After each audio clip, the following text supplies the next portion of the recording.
right, bon matin à tous. Vous allez bien? On va essayer d'être indulgent avec moi ce matin, pas trop forcer ma voix. J'ai eu une très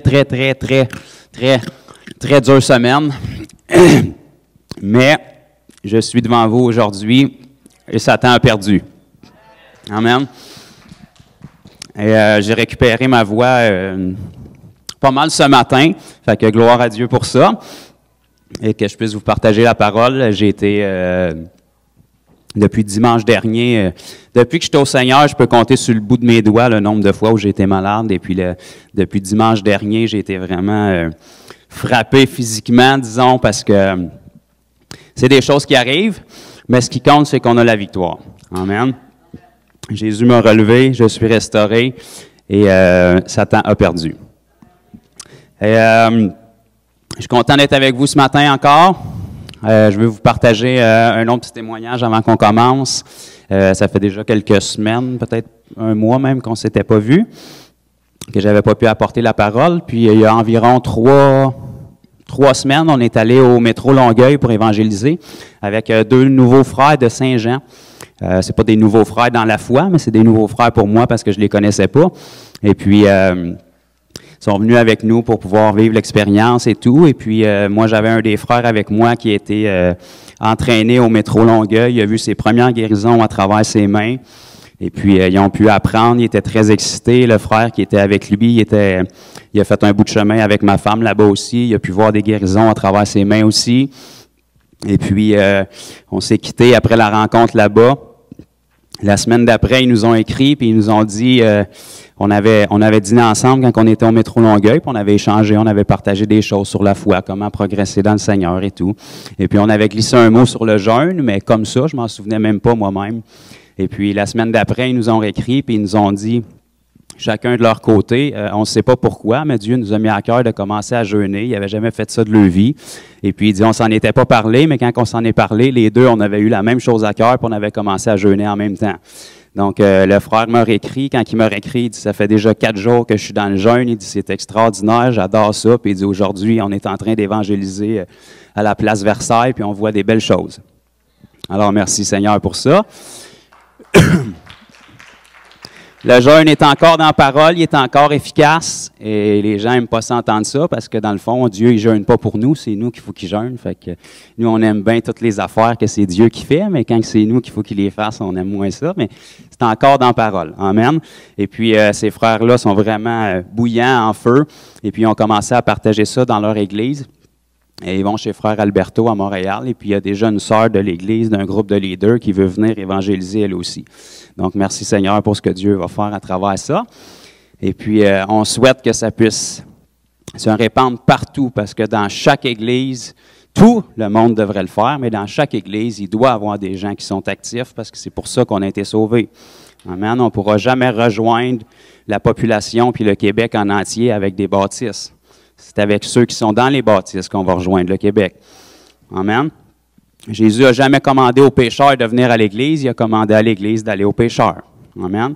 Au Québec, c'est pas trop difficile, vous avez 99 quelques % de pécheurs. Fait que si vous sortez d'ici, vous êtes pas mal sûr de tomber sur un pécheur. Amen. Donc, vous avez un beau sol pour mettre la semence de l'Évangile. Merci Seigneur. Donc, on va aller dans la parole ce matin. Je vais parler du nouvel homme en Christ. J'ai déjà parlé de ça ici, mais je veux poursuivre dans ce message-là parce que je crois que ça n'a pas de fin. Naturellement, je me répète, si tous les enfants de Dieu marchaient vraiment comme on est appelé à marcher, si on saisissait vraiment qu'on est l'égal de Christ à travers ce qu'il a fait pour nous, ben la vie des enfants de Dieu serait différente. Notre vie serait différente. Notre vie serait identique à celle de Jésus. Amen. Donc, on va rouvrir ensemble dans 2 Corinthiens, chapitre 5.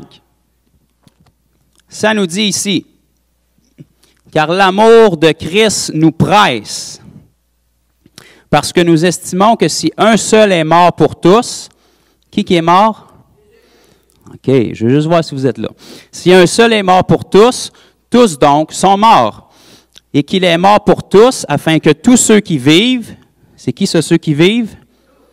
Amen. Ne vivent plus pour eux-mêmes, mais pour celui qui est mort et ressuscité pour eux. C'est qui ça? Celui qui est mort et ressuscité pour nous, c'est qui? Jésus. Donc, on doit vivre pour celui qui est mort et ressuscité pour nous.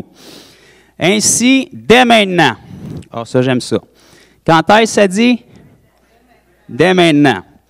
Nous ne connaissons personne selon la chair. Et si nous avons connu Christ selon la chair, maintenant, nous ne le connaissons plus de cette manière. Je ne sais pas quel âge vous avez, mais je ne crois pas que ni vous ni moi, on a connu Christ selon la chair. On n'a pas marché avec lui dans son corps physique pendant qu'il était ici sur terre, à moins que je me trompe.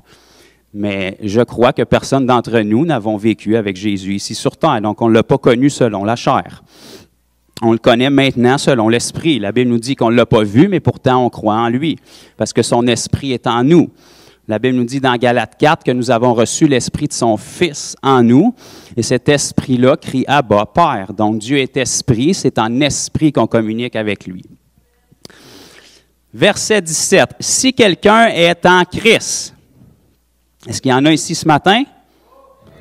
Bon, quelques-uns. Parfait. Je m'adresse à vous. Si quelqu'un est en Christ, il est une nouvelle créature. Wow! Ça, c'est le fun. Les choses anciennes sont passées. Voici, toutes choses sont devenues nouvelles. Wow! Toutes choses sont devenues nouvelles. Sont devenues nouvelles, ça veut dire qu'ils sont devenus, là. C'est pas à devenir, c'est pas dans le futur. Ils sont devenus nouvelles. À quel moment? Quand vous êtes entrés en Christ. Donc ça, c'est à vous. Vous vous souvenez quand est-ce que vous avez donné votre vie à Jésus? Le moment où vous avez donné votre vie à Jésus, OK, même si vous êtes d'accord, pas d'accord, que vous le croyez pas, que vous avez une opinion, que les gens pensent d'autres choses, la Bible dit, le moment où vous êtes devenu en Christ, vous êtes devenu une nouvelle créature, les choses anciennes sont passées, et voici, toutes choses, c'est toutes, sont devenues à ce moment-là nouvelles. Fait que c'est tout nouveau. On n'est pas simplement des pécheurs qui ont été pardonnés, puis on continue comme pardonnés. On est devenus des nouvelles créatures. Si on peut saisir cette réalité-là, ça va totalement changer notre marche avec Christ. OK? On est une nouvelle race d'êtres humains ici sur Terre qui n'a jamais existé avant la venue de Jésus, là. Entre Adam et Jésus, il n'y a jamais eu de Fils de Dieu ici sur terre. Il n'y a jamais eu un être humain qui transportait le Saint-Esprit en lui comme nous le transportons aujourd'hui jusqu'à ce que Jésus vienne. Jésus était le premier d'une grande famille et depuis que le Saint-Esprit est venu à la Pentecôte, on est une nouvelle race d'êtres humains. On est une nouvelle créature, une nouvelle création. Ça devrait nous exciter. Verset 18. « Et tout cela vient de Dieu. » Donc, ça devrait être une bonne idée. « Qui nous a réconciliés avec lui par Christ et qui nous a donné le ministère de la réconciliation. » Wow! Fait que là, ça vient de Dieu. Dieu t'a réconcilié avec lui, puis il t'a donné le ministère. Dans le fond, il te l'a donné. C'est pas toi qui décides si tu le prends ou pas, là. Il te l'a donné. Ça venait avec. Donc, il t'a réconcilié avec lui dans un but, pour que tu puisses réconcilier à ton tour les gens avec Dieu. Donc, je vous annonce que vous avez un ministère. Tous ceux qui sont en Christ. Ceux qui ont levé la main tantôt qui étaient en Christ, là, je parle à vous. Ceux qui sont en Christ, vous avez un ministère qui est celui de la réconciliation. Car Dieu, verset 19, était en Christ, réconciliant le monde avec lui-même, en n'imputant point aux hommes leurs offenses. Il a mis en nous la parole de la réconciliation. Donc, c'est le même message que Jésus avait, c'est le même message qu'il a mis en vous. Comment est-ce qu'on réconcilie l'homme avec Dieu en ne lui imputant point son péché? On ne ferme pas les yeux sur le péché des gens, puis on envoie ça en dessous du tapis, là. On dit aux gens, je vois tes péchés, mais voici une option meilleure. Tu peux en être libéré. Repens-toi de tes péchés, puis Dieu va te sauver comme il l'a fait pour moi. Tu peux être réconcilié avec Dieu. C'est pour ça que nous avons été réconciliés, pour réconcilier le monde. Verset 20, nous faisons donc les fonctions Nous, dans le fond, ça fait référence aux groupes qui sont en Christ. Encore, fait que je parle à ceux qui ont levé la main tantôt, là. Ceux qui sont en Christ, nous faisons donc les fonctions, regardez bien votre poste, c'est quand même imposant, ambassadeur pour Christ. Quand même pas pire. Ambassadeur d'une nation, c'est bien, mais ambassadeur du royaume de Dieu, c'est pas mal.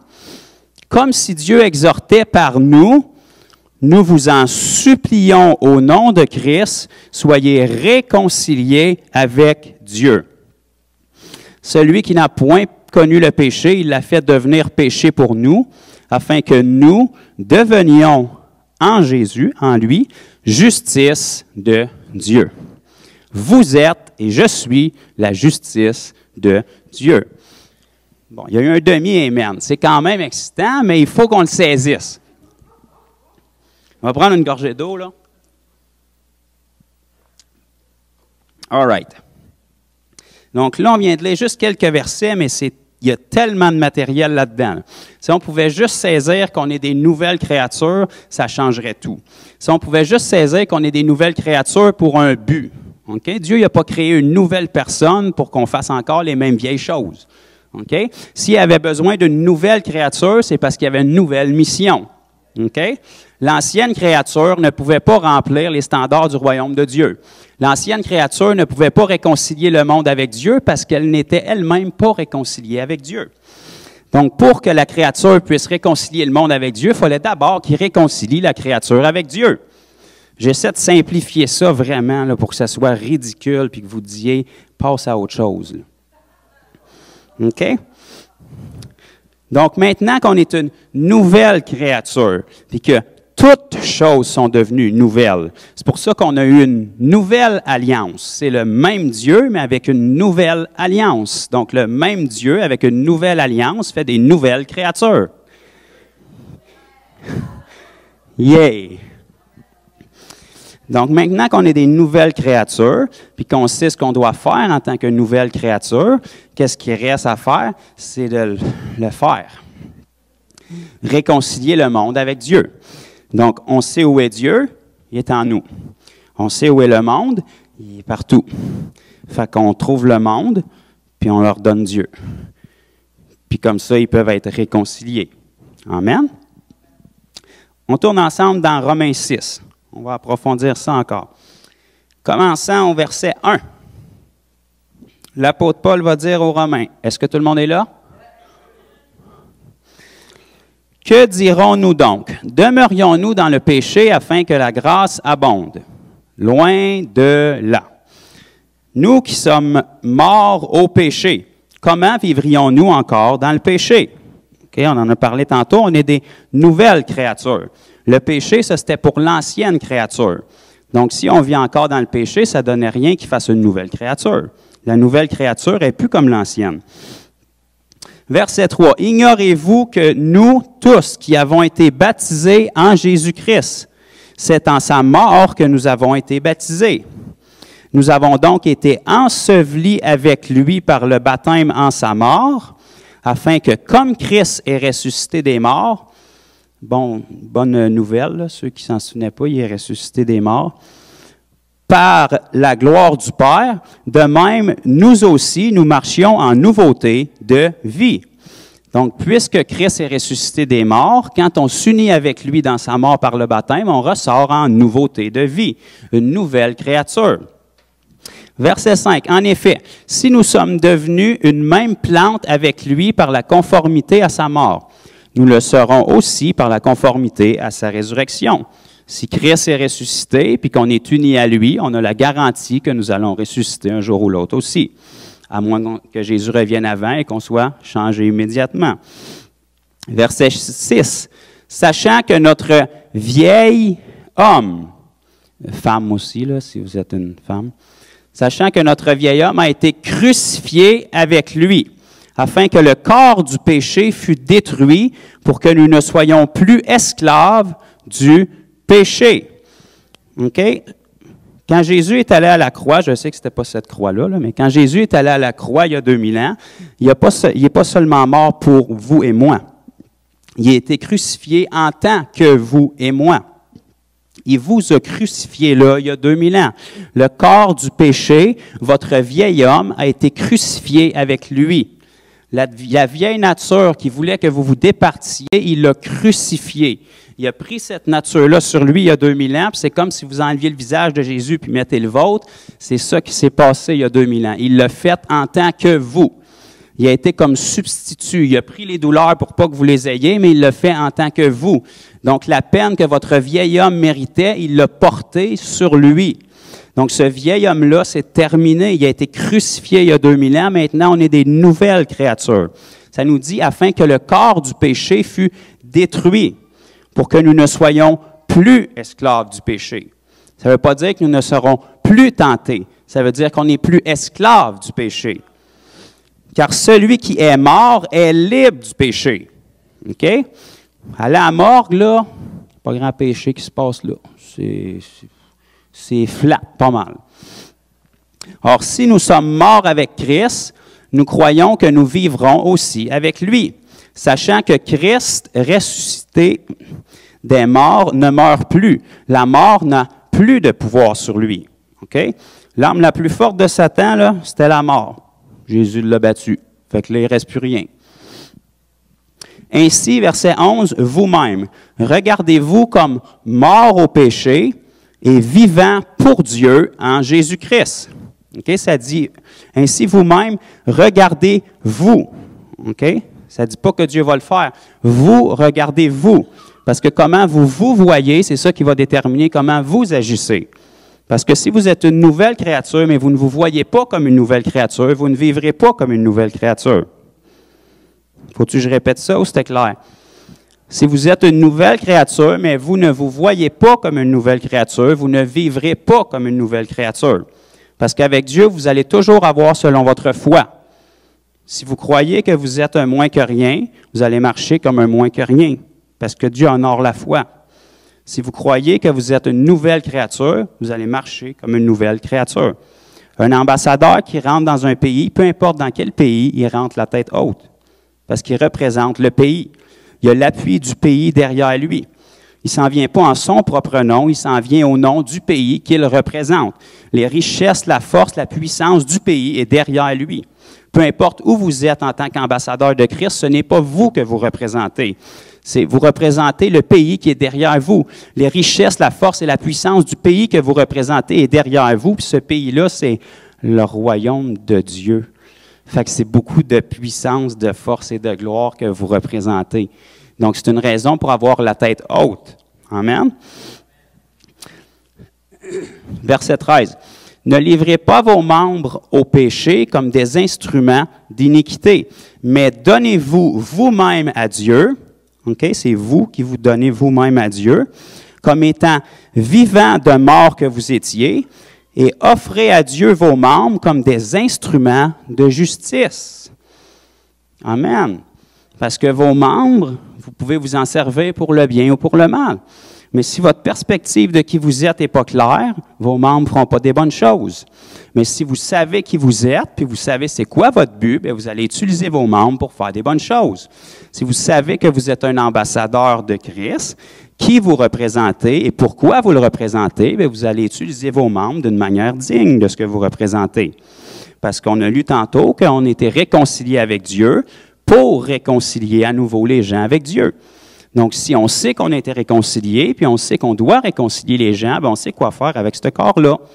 On va vers les gens, on va les réconcilier avec Dieu, on marche dans la sainteté. Parce que ce que vous représentez, c'est le royaume. Donc, si on marche dans le péché, on représente qu'il y a du péché dans le royaume. Vous et moi, on sait que ce n'est pas vrai. Merci, frère. Verset 14. Car le péché n'aura point de pouvoir sur vous, puisque vous êtes non sous la loi, mais sous la grâce. Amen.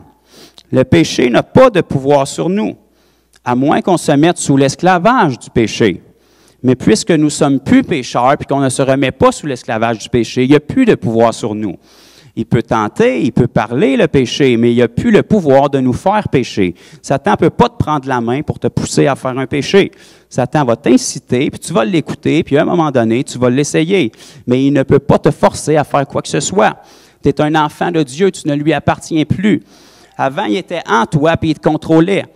Quand le péché venait, tu ne pouvais pas résister. Maintenant, il n'est plus en toi. C'est pour ça qu'il parle ici, parce qu'il a perdu sa place, puis il veut t'influencer pour pouvoir que tu puisses pécher.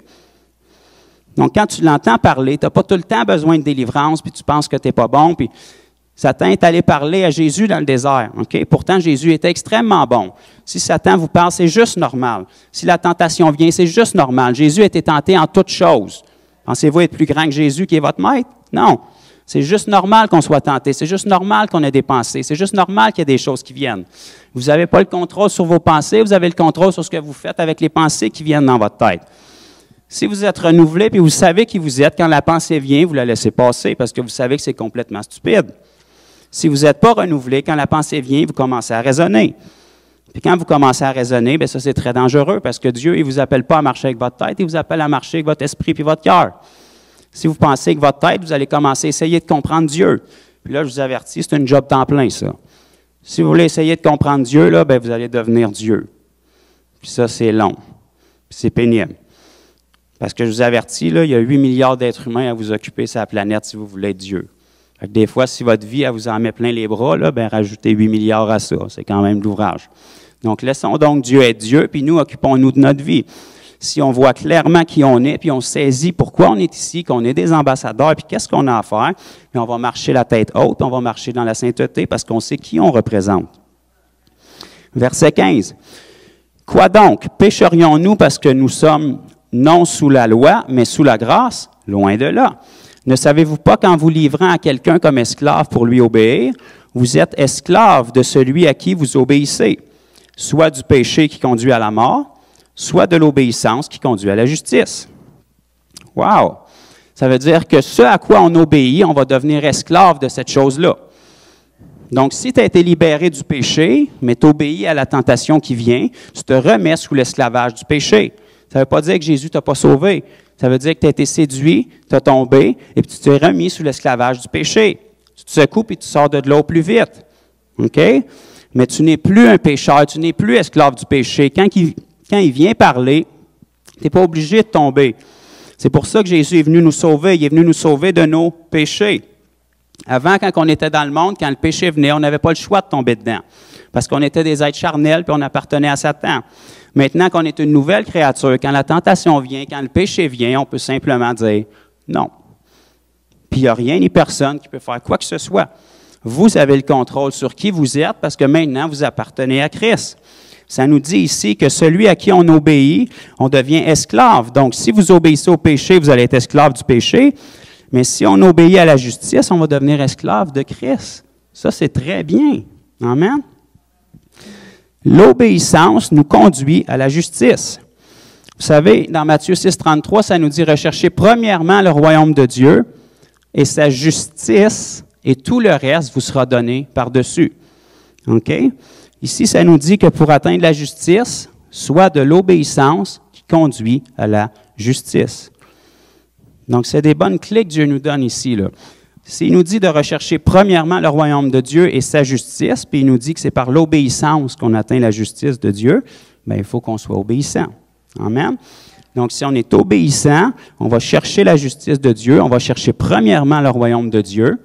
Puis vous savez, je ne sais pas si je devrais dire ça, là, mais je crois que l'Église n'a jamais été au niveau physique l'Église n'a jamais été dans un si pitoyable état qu'elle l'est aujourd'hui. Comment est-ce que l'Église est malade, généralement, ou des choses comme ça. Et pourtant, l'Église n'a jamais été aussi répandue qu'aujourd'hui. OK? Il y a des chrétiens dans toutes les nations, il y a des chrétiens partout dans le monde. Quand l'Église a commencé, ça a été un petit noyau qui a commencé. Il était rempli du Saint-Esprit, il était rempli de puissance, puis je ne crois pas qu'ils étaient malades. Okay? Quand le peuple d'Israël est sorti d'Égypte, la Bible nous dit qu'il n'y en a aucun qui était faible et malade sous l'Ancienne Alliance. À combien plus forte raison sous la Nouvelle Alliance, quand que Jésus sort quelqu'un du monde, il ne sort pas en santé. Amen. Mais la Bible nous dit, recherchez premièrement le royaume de Dieu et sa justice, et tout le reste vous sera donné par-dessus. Dans le reste qui t'est donné par-dessus, là, ça inclut aussi la santé. Amen. Mais parce que la majorité de l'Église moderne aujourd'hui ne recherche pas premièrement le royaume de Dieu et sa justice, ils n'ont pas souvent tout le reste qui vient avec. Mais je peux te garantir une chose, quand tu cherches le royaume de Dieu et sa justice, puis que tu mets Dieu en premier, tu n'as pas vraiment le temps bien souvent d'être malade. Ça se peut-tu? Si tu n'as rien à faire de ton temps et tu es tout le temps centré sur toi-même, là, tout ce que tu as à faire, c'est être malade. Mais si tu cherches premièrement le royaume de Dieu, tu vas de l'avant puis tu avances, il m'a dire une affaire, les choses vont se placer pour toi. Parce qu'un ambassadeur, quand tu l'envoies quelque part, là, tu l'équipes. OK? Tu veux qu'il soit en santé, tu veux qu'il soit bien habillé, tu veux qu'il ait tous les fonds nécessaires. Nous, on est des ambassadeurs du royaume de Dieu. À combien plus forte raison, Dieu ne nous donnera pas tout ce dont on a besoin pour le représenter dignement. Amen? On continue. Verset 17. « Mais grâce soit rendue à Dieu de ce que, après avoir été esclaves du péché, vous avez obéi de cœur à la règle de doctrine dans laquelle vous avez été instruits. Ayant été affranchis du péché, affranchis, ça veut dire libérés, vous êtes devenus esclaves de la justice. Je parle à la manière des hommes à cause de la faiblesse de votre chair. De même donc que vous avez livré vos membres comme esclaves à l'impureté et l'iniquité dans le passé, pour arriver à l'iniquité. Ainsi, maintenant, livrez vos membres comme esclaves à la justice, pour arriver à la sainteté. Car lorsque vous étiez esclaves du péché, vous étiez libres à l'égard de la justice. Quels fruits portiez-vous alors? Des fruits dont vous rougissiez aujourd'hui. Car la fin de ces choses, c'est la mort. Mais maintenant, étant affranchis du péché et devenus esclaves de Dieu, vous avez pour fruit la sainteté et pour fin la vie éternelle. Car le salaire du péché, c'est la mort, mais le don gratuit de Dieu, c'est la vie éternelle en Jésus-Christ, notre Seigneur. Amen. Notre fin est meilleure que notre commencement. OK? Mais pour atteindre la fin, il faut persévérer puis il faut se tenir. Amen. Puis si on veut se tenir, il faut que notre perspective de qui on est soit claire. Puis il faut que notre but ici soit clair. Si on est ici puis qu'on perd notre temps puis qu'on bat de l'air, pourquoi est-ce qu'on a été sauvé? Si Jésus t'investit avec la puissance du royaume de Dieu puis qu'il te nomme ambassadeur, c'est pour un but. Amen. Donc il faut qu'on remplisse ce but-là. Par amour non seulement pour Dieu, mais pour les gens qu'on côtoie. Amen. Parce que si les gens n'avaient pas rempli leur but d'ambassadeur de Christ, jamais l'Évangile se serait rendu jusqu'à nous. Si vous êtes sauvés ici aujourd'hui, si vous êtes nés de nouveau, c'est parce que quelqu'un quelque part a fait son travail. Quelqu'un quelque part a agi en tant qu'ambassadeur de Christ et s'est rendu jusqu'à vous. Peu importe la façon dont Dieu est allé vous chercher, il y a un être humain quelque part qui a permis à l'Évangile de se rendre jusqu'à vous. Peut-être qu'ils ont prié pour vous, peut-être qu'ils vous ont témoigné, peut-être qu'ils ont mis une semence, peut-être qu'ils vous ont donné un évangile. Peu importe comment ils l'ont fait, Dieu est passé à travers un être humain pour que la semence puisse se rendre jusqu'à vous. Si on veut que cette semence continue, se poursuive jusqu'à ce que Jésus revienne, c'est à travers vous et moi que ça va se faire. Parce que la Bible nous dit tantôt, quand on a lu dans Corinthiens, qu'on est des ambassadeurs de Christ, tous ceux qui sont en Christ. Okay? On a tout le ministère de réconcilier l'homme avec Dieu. Tout le monde. Si tu es en Christ, ça faisait partie du contrat. Tu n'as peut-être pas lu le contrat, c'était peut-être écrit en petit, d'une petite ligne en bas, mais c'était dans le contrat. Tu as le ministère de réconcilier l'homme avec Dieu. Tu es engagé, tu es employé par le royaume de Dieu. Dieu prend soin de toi pour ce but-là. Amen. Donc, si tu connais ce but-là, tu vas pouvoir agir selon ça. Tu devrais du moins agir selon ça. Et si tu fais ces choses-là, Dieu t'appuie dans ces choses-là, puis il prend soin de tous tes besoins, parce que tu priorises son royaume de Dieu et sa justice. Et quand tu fais ces choses-là, tu fais ce que tu as été créé pour faire. Donc, toutes les choses rentrent dans un ordre après. Okay? On dit souvent être heureux comme un poisson dans l'eau, simplement parce qu'un poisson, son travail, c'est d'être dans l'eau. Tu le mets dans l'eau, puis tous les problèmes se règlent. Okay? Un chrétien, son travail, c'est d'être un ambassadeur de Christ. La majorité de ses problèmes vont se régler quand tu le prends et tu le mets à représenter Christ. S'il fait son travail, tout le reste rentre dans l'ordre. S'il ne veut pas faire son travail et il cherche tout le reste va mal. Un poisson, ce qu'il a besoin, c'est d'être dans l'eau. Sors-les de l'eau, amène-les chez vous, là, il va avoir de l'air blême un peu. Après une couple de minutes, là, tu lui dis, tu n'as pas de l'air à filer bien, poisson.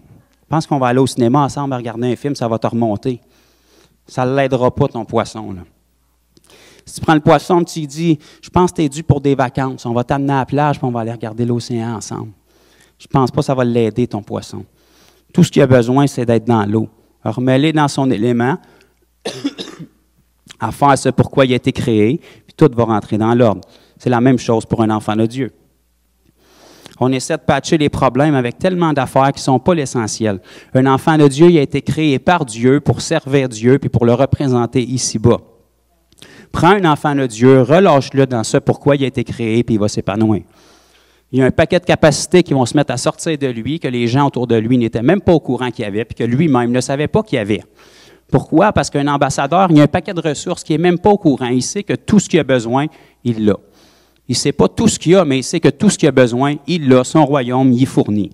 Vous et moi, on est des ambassadeurs de Christ. Vous ne savez même pas tout ce que vous avez en Christ, puis moi non plus. Mais la meilleure façon de le découvrir, c'est de faire face aux besoins. Quand on fait face aux besoins, on regarde, puis on dit, ah, j'ai un outil nécessaire pour ça, puis on règle le problème. Amen?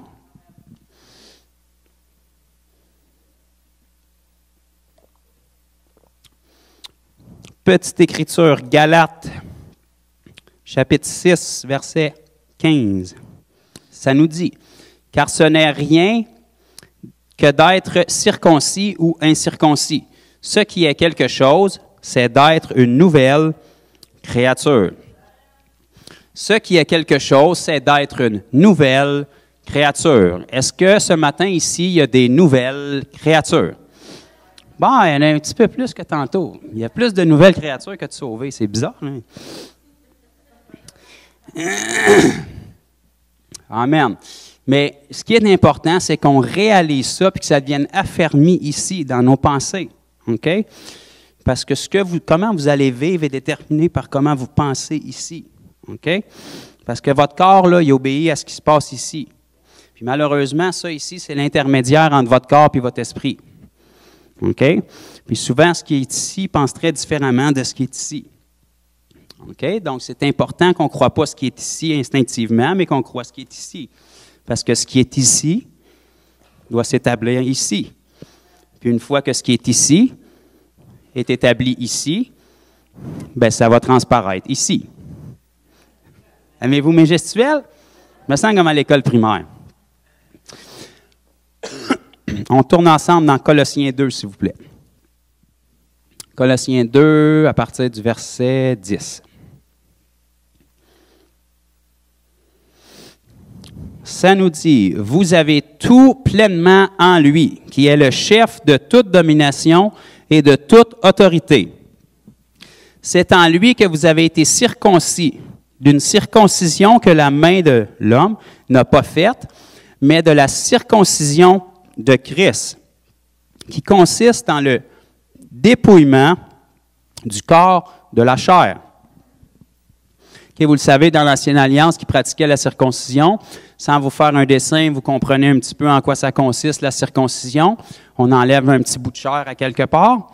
Okay? C'était une image et un ombre de la circoncision spirituelle maintenant en Jésus-Christ. Ça nous dit ici qu'on n'est pas circoncis de la circoncision humaine, mais qu'on a une autre circoncision. Ça nous dit circoncision qui consiste au dépouillement du corps de la chair. On se dépouille du corps de la chair. Ça, c'était votre vieil homme. Le corps de la chair, il a été crucifié à la croix il y a 2000 ans quand Christ a été crucifié en tant que vous, pour que ce corps-là n'ait plus autorité sur vous. Ça ne veut pas dire que vous n'avez plus de chair. Ça veut dire que cette chair-là n'a plus d'autorité sur vous.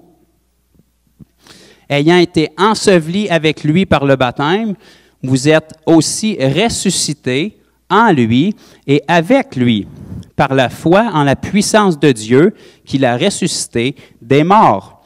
Donc, quand Jésus est ressuscité des morts, puis vous êtes identifié avec lui dans sa mort par le baptême, vous êtes ressuscité aussi avec lui. Donc, comme Christ est ressuscité, vous êtes ressuscité en lui et avec lui. C'est très uni, là, c'est très près. L'Évangile, c'est une question de relation, d'intimité. Ce que je vous ai dit tantôt, là, on est une nouvelle race d'êtres humains qui n'a jamais existé. Il n'y a jamais eu de proximité entre Dieu et l'homme comme celle qu'on a aujourd'hui depuis Adam et Jésus. Dieu n'a jamais été aussi près de l'homme. Tu ne peux pas être plus près de quelqu'un que d'être en lui. Tu ne peux pas avoir de communication plus rapide avec quelqu'un que d'être en lui. Bien, c'est cette relation-là que Dieu voulait avec l'homme. C'était ça le but de départ, puis c'est ça qui est restauré par Jésus. C'est ça qu'on a maintenant, puis pour marcher dans cette réalité-là, il faut simplement croire cette réalité-là. Parce que tout dans ce monde qui est circonstanciel veut te faire croire le contraire. Aussitôt que ça va mal, ça veut te faire croire que Dieu t'a oublié. Aussitôt que ça va mal, ça veut te faire croire que tu n'entends plus Dieu. Mais ça, c'est des mensonges parce que Dieu est en toi. Tu y appartiens. Tu es en lui, puis il est en toi.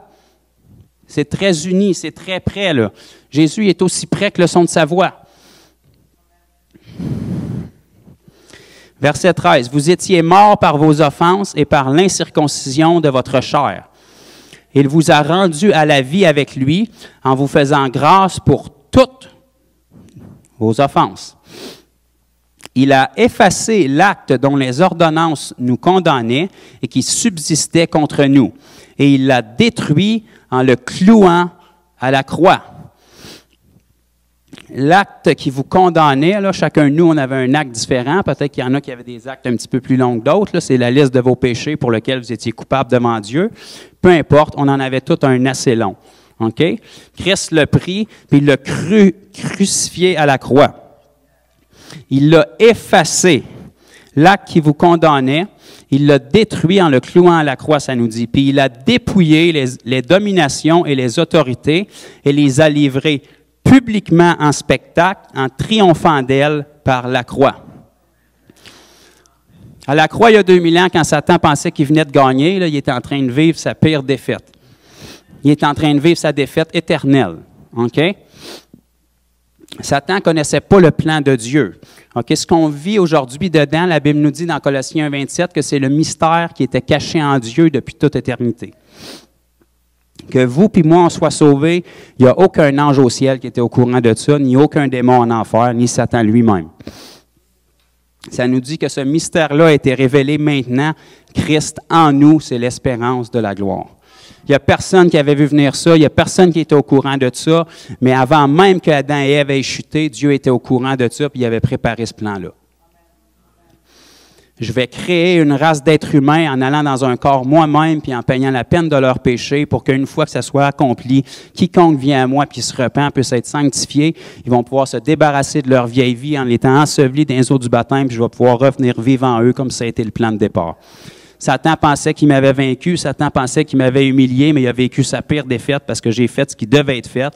Puis maintenant, j'ai créé une race d'êtres humains qui va remplir la planète Terre. Puis plus tu es persécuté, plus ils se multiplient. Il les a livrés publiquement en spectacle. Il les a toutes dépouillées. Toutes les dominations, je m'en fous c'est lequel, toutes.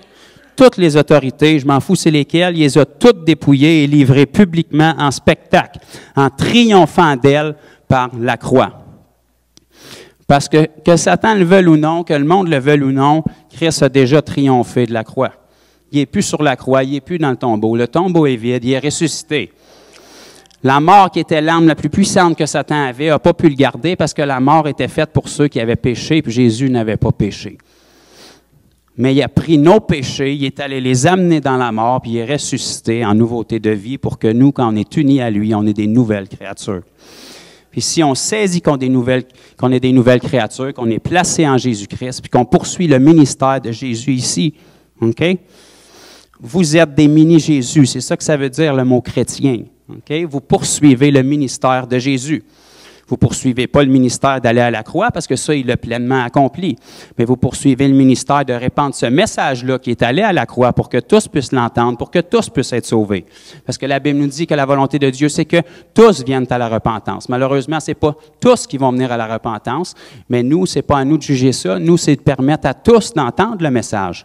C'est de représenter Christ à tous ceux qu'on va rencontrer, d'être des ambassadeurs pour tous, de réconcilier le monde avec Dieu partout où est-ce qu'on est. Parce que c'est pour ça qu'on a été sauvés, puis c'est pour ça que Dieu nous a investis de son royaume. C'est pour ça qu'il nous garde ici sur terre en passant. OK? Si Dieu nous garde ici sur terre et que l'Église n'est pas partie encore, c'est parce qu'elle a un travail à faire.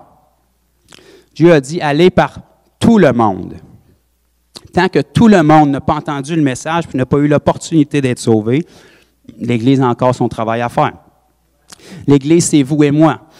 On a dit tantôt, ça inclut ceux qui sont en Jésus-Christ. Donc, tous ceux qui sont en Jésus-Christ ont le ministère de réconcilier l'homme avec Dieu. Tous ceux qui ont le ministère de réconcilier l'homme avec Dieu sont des ambassadeurs de Christ. Ça, c'est une bonne nouvelle. Amen. Donc, souvenez-vous toujours, verset 15, moi, ça me bénit vraiment. Il a dépouillé les dominations et les autorités et les a livrées publiquement en spectacle en triomphant d'elles par la croix. Ça, c'est fait, c'est accompli. Satan ne peut plus rien changer contre ça. C'est déjà accompli, c'est déjà assuré, c'est déjà accompli, ça a été déjà fait. Et puis ça, c'est de notre côté. Ça parle en notre faveur. On est unis à Christ. Changement de batterie? Pause. OK, c'est réglé. Donc, ce que je disais, c'est déjà accompli, ça a déjà été fait. Nous, on marche dans le déjà accompli. OK? Donc, peu importe qu'est-ce que les circonstances peuvent nous dire, puis qu'est-ce que Satan peut essayer de vous dire, c'est déjà accompli. OK? Les gens ne peuvent rien changer à ça. Jésus a déjà dépouillé Satan. Jésus a déjà fait ce qui devait être fait. Le message a déjà été lancé. Ça fait 2000 ans que Satan subit sa défaite. Ça fait 2000 ans qu'il y a des âmes qui lui sont arrachées. OK? Puis que le royaume de Dieu se peuple. Mais nous, on a le ministère de poursuivre ça. Et il faut qu'on poursuive ça parce que la moisson de la fin doit être encore plus grande que la moisson de départ. Parce que plus le temps avance, plus il y a d'êtres humains sur Terre. Je suis convaincu que la Terre est plus peuplée aujourd'hui qu'elle l'était au temps de la Bible. Mais plus il y a d'êtres humains à sauver, plus il y a d'êtres humains aussi qui sont supposés être sauvés pour sauver ces gens-là. Donc ça, c'est vous et c'est moi. Et si on veut marcher de cette manière-là, il faut réaliser qui qu'on est. Ce n'est pas le monde autour de nous qui va vous dire qui vous êtes, parce que les autres, ils ont bien les options à vous dire, puis vous décidez qui vous êtes aujourd'hui. Hein? Mais nous, si on se laisse guider par la parole de Dieu, puis c'est elle qui détermine qui on est, c'est déjà préétabli. La parole de Dieu, le chemin est déjà tracé. Dieu vous dit déjà qui vous êtes, et il vous dit déjà comment marcher, il vous dit déjà c'est quoi que vous avez à faire. Tout ce qui nous reste, c'est le faire. C'est simple, simple, simple. C'est pas facile, mais c'est simple, simple, simple. Pourquoi c'est pas facile? Parce que ça va toujours demander d'aller à l'encontre de la société. La société va toujours aller à l'encontre du royaume de Dieu parce qu'elle est dirigée par le prince de la puissance de l'air, puis nous, on est dirigés par Dieu. On vit dans ce monde, mais on n'est pas de ce monde. Donc, si vous voulez marcher d'une manière digne de votre appel ici-bas, il va falloir toujours aller à l'encontre de la société. Il va falloir toujours aller à l'encontre de ce que les gens vont penser. Puis plus on approche de la fin des temps, plus les persécutions vont venir naturellement. Parce que plus on va se tenir pour la justice vers la fin des temps, plus les gens vont se lever contre nous, puis vont dire qu'on est fermé d'esprit, puis qu'on juge. Mais la parole de Dieu demeure la même. Le péché est encore péché aujourd'hui comme il était il y a 2000 ans. La repentance est encore valable aujourd'hui comme elle l'était il y a 2000 ans. L'enfer est encore valable aujourd'hui comme il l'était il y a 2000 ans. Le royaume de Dieu est encore valable aujourd'hui comme il l'était il y a 2000 ans. Il n'y a rien qui a changé. Le monde change, mais la parole de Dieu demeure éternellement. Le message est le même. Les gens doivent encore être sauvés. La puissance aussi qu'on a pour les sauver est la même. L'Évangile n'a pas perdu de puissance. La façon dont comment on l'annonce en a perdu. C'est ça qui est un problème. Mais si on annonce le même Évangile qui était annoncé dans la parole, ça va avoir le même effet que ça avait dans la parole. Si on dilue l'Évangile pour plaire aux gens et pour éviter les persécutions, ça va avoir un effet dilué. Si tu as un évangile dilué, ça fait des chrétiens dilués. Mais des chrétiens dilués, ça ne fait pas grand-chose parce qu'ils sont tellement dilués qu'ils ne savent pas qui ils sont. Mais si tu as un évangile qui est pur, sincère, direct, comme dans la parole, ça va déranger, mais ça va faire son effet. Ça va trancher. La parole de Dieu nous dit que c'est une épée à deux tranchants. La parole, elle va faire son effet, elle va déranger. Pour le bien ou pour le mal, mais il faut qu'elle dérange parce que ça demeure la parole de Dieu. Elle doit déranger autant l'Église que le monde, parce que la parole, c'est un miroir, ça nous confronte, ça nous montre ce à quoi on doit ressembler, ça nous montre ce que Dieu a fait pour nous, ça nous montre qui on est réellement. En fait, si on n'est pas à la hauteur de cette parole-là, ça veut dire qu'il y a des choses qu'on n'a pas saisies. Mais ce n'est pas une raison pour s'apitoyer sur notre sort, c'est une raison pour faire merci Seigneur de me dire ce à quoi tu m'as appelé, puis ce que tu as créé en Christ en moi, puis maintenant je le sais quoi faire. Donc quand on se plonge dans cette parole-là, puis qu'on est renouvelé, puis qu'elle devient notre réalité, qu'on s'appuie fermement dessus, bien là on commence à ressembler à cette parole-là, puis ça va bouleverser le monde autour de vous. C'est certain que ça va déranger.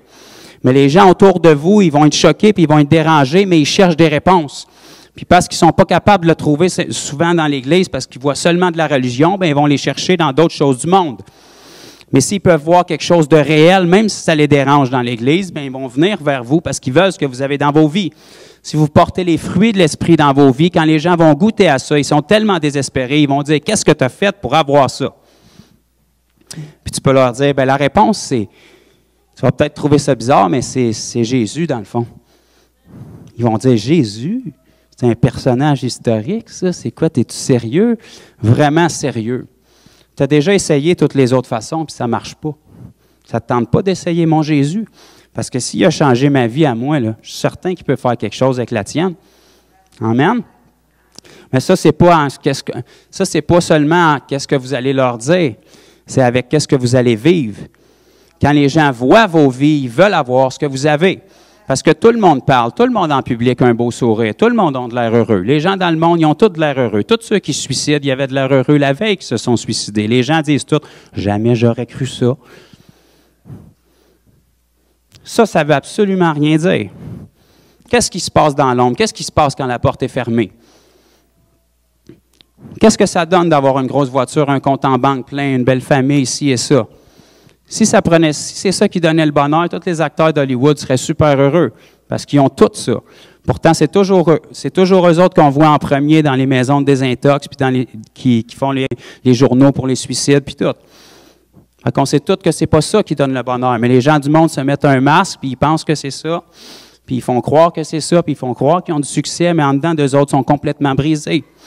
Mais l'Église, on doit représenter qu'on a été changé. On doit leur montrer une meilleure avenue. Il faut qu'ils regardent à nos vies et qu'ils disent « Je veux absolument savoir c'est quoi qu'ils ont fait. » C'est ça, être la lumière du monde. Et puis si on réalise pourquoi qu'on est ici bas, puis c'est pour briller partout où est-ce qu'on est, bien on va pouvoir le faire efficacement. Si on pense qu'on est ici juste pour battre de l'air puis pour aller de réunion en réunion, bien on ne fera pas grand-chose. Mais si on réalise qu'on est ici pour un but puis qu'on garde le focus sur ce but-là, bien ça va bouleverser les gens autour de nous. Amen? C'est important qu'on soit plus efficace, puis pour ça, il faut qu'on garde nos yeux sur le but. Toutes les gens qui ont accompli des choses grandes ici dans ce monde, c'est parce qu'il y avait un but puis ils se sont investis pour ce but spécifique-là. Notre seul but en tant qu'enfant de Dieu, c'est d'être ambassadeur de Christ ici-bas sur terre. Oui, Dieu veut bénir notre famille. Oui, Dieu veut prendre soin de nos besoins. Oui, Dieu veut tout ça. Mais ça, c'est toutes des choses qui se rajoutent par-dessus que Dieu va prendre soin. Tout ce qu'il nous demande, nous, c'est de s'investir premièrement pour son royaume. Un ambassadeur, là, tout ce que l'ambassade lui demande, c'est de représenter le pays dignement. Tout le reste, ses besoins, ils vont être comblés, mais toi, fais ton travail. Mais c'est la même chose pour nous. En tant qu'ambassadeur de Christ, tout ce que Dieu s'attend de nous, c'est qu'on fasse premièrement notre travail puis qu'on représente le royaume de Dieu dignement avec tous les outils qu'il nous donne. Tout le reste, Dieu va s'en occuper. Vous n'avez pas à vous inquiéter. Dieu a des ressources en masse. Amen. Donc, il faut avoir une perspective claire de qui on est. Puis à chaque fois que l'ennemi nous dit qu'il nous manque quelque chose, là, c'est faux. Il ne vous manque absolument rien. Quand Dieu vous a envoyé, puis il m'a envoyé, il nous a envoyé pleinement équipés. OK? Parce que tout ce qu'on a besoin, c'est Jésus, puis on l'a en nous, Jésus. Donc, peu importe la situation auquel on peut faire face, la réponse est en nous. On ne sait peut-être pas concrètement c'est quoi la réponse, mais elle est en nous quelque part. Puis tôt ou tard, elle va venir, parce que la Bible nous dit qu'on a en nous la pensée de Christ.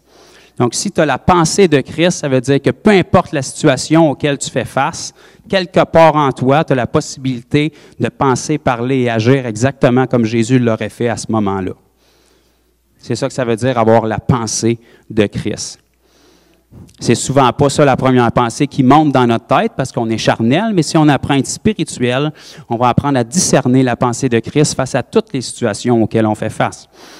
Puis à un moment donné, plus on fait face à cette situation, bien, à chaque fois que les gens vont venir vers nous, ils vont avoir la réponse que Jésus leur aurait donnée. Ça va bouleverser des vies. Amen. Ça commence par une vie, une autre vie, puis une autre vie. Mais ça commence par faire un pas de foi puis croire qu'est-ce que la parole dit sur nous. On est des ambassadeurs de Christ, on a tout pleinement en Jésus. Puis ce même Jésus-là, c'est le Jésus il y a 2000 ans qui a dépouillé publiquement tout ce qui parlait contre vous. Il n'y a plus personne qui peut parler contre vous parce que maintenant, il les a dépouillés. Vous êtes en Jésus. Vous lui appartenez, vous êtes sa propriété, puis il n'y a pas personne qui peut vous arrêter de faire votre travail parce que vous êtes soutenu et financé par le royaume de Dieu. Toute la puissance nécessaire, Dieu il vous l'a donnée en tant qu'ambassadeur. Puis maintenant, il s'attend que son royaume puisse envahir cette planète Terre pour que tous ceux qui sont appelés puissent répondre à l'appel. Amen? Donc, merci Seigneur. Je n'ai pas prêché trop longtemps ce matin.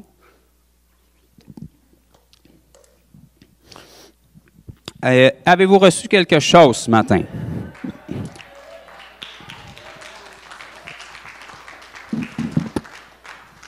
Avez-vous compris des points? Y a-t-il des choses que ça va peut-être cliquer davantage? Amen?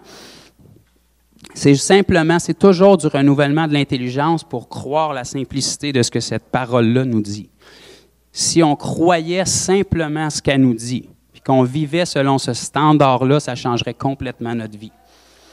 Parce que souvent, même tout le temps, nos expériences viennent à l'encontre de ce que cette parole-là dit. Puis c'est fait exprès. C'est fait pour nous faire douter, pour nous faire poser des questions, pour savoir qu'est-ce qu'on fait de pas correct, mais tu ne fais rien de pas correct. Satan t'envoie une situation contraire simplement pour que tu doutes de ce que cette parole-là dit. Mais si tu crois cette parole-là dure comme fer, ça va s'aligner dans ta vie. Les circonstances qui sont contraires, qui viennent contre toi, si tu crois cette parole-là dure comme fer, ils vont tomber. Et puis tu vas t'affermer dans cette parole-là. Ça va devenir la vérité plus que toute autre chose dans ta vie, puis tu vas devenir inébranlable. Ça, c'est ce qui marque les gens du monde. Parce qu'il n'y a rien qui est inébranlable dans le monde. C'est toujours nouveau, des nouvelles modes, des nouvelles choses. Puis ça s'est incrusté dans l'Église aussi. C'est toujours une nouvelle touche, une nouvelle onction, une nouvelle révélation. Christ est le même, il est suffisant. C'est le même Jésus depuis 2000 ans. C'est le même salut depuis 2000 ans. Il est tout en tous, il est entier, il est plein. Vous êtes pleinement sauvés si vous lui appartenez. Il vous suffit simplement de croire ce que vous avez pour marcher à la mesure de ce que vous avez. Amen. Donc, recevez ça. Je vais juste prier globalement. Et puis, on va louer le Seigneur ensemble. Et puis, s'il y en a qui ont des besoins, naturellement, comme toujours, ça ferait plaisir de prier pour vous.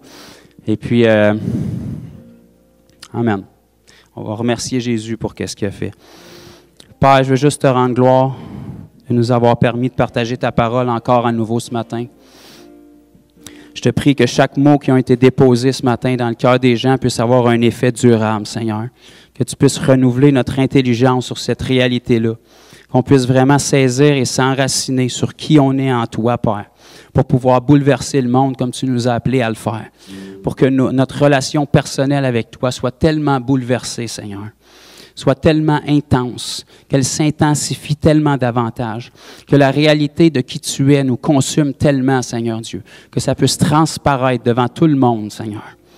Que lorsqu'on puisse rencontrer des gens, l'intimité qu'on a avec toi et la connaissance qu'on a de toi, Seigneur Dieu, puisse leur être d'une telle aide, qu'on puisse leur permettre de te connaître à cause de la façon dont nous, on t'a connu, Seigneur. Affermis-nous dans la réalité de qui nous sommes, Seigneur, et permets-nous, Père, en ces temps de la fin, de pouvoir moissonner tous ceux que tu as appelés, de pouvoir atteindre le nombre, Seigneur Dieu, que tu as appelés, qu'on puisse leur donner ta parole et qu'on puisse voir les grandes choses que tu as promises dans ta parole se produire. Je te prie, Seigneur, de garder notre focus clair sur la mission, Père, dans le nom de Jésus. Amen.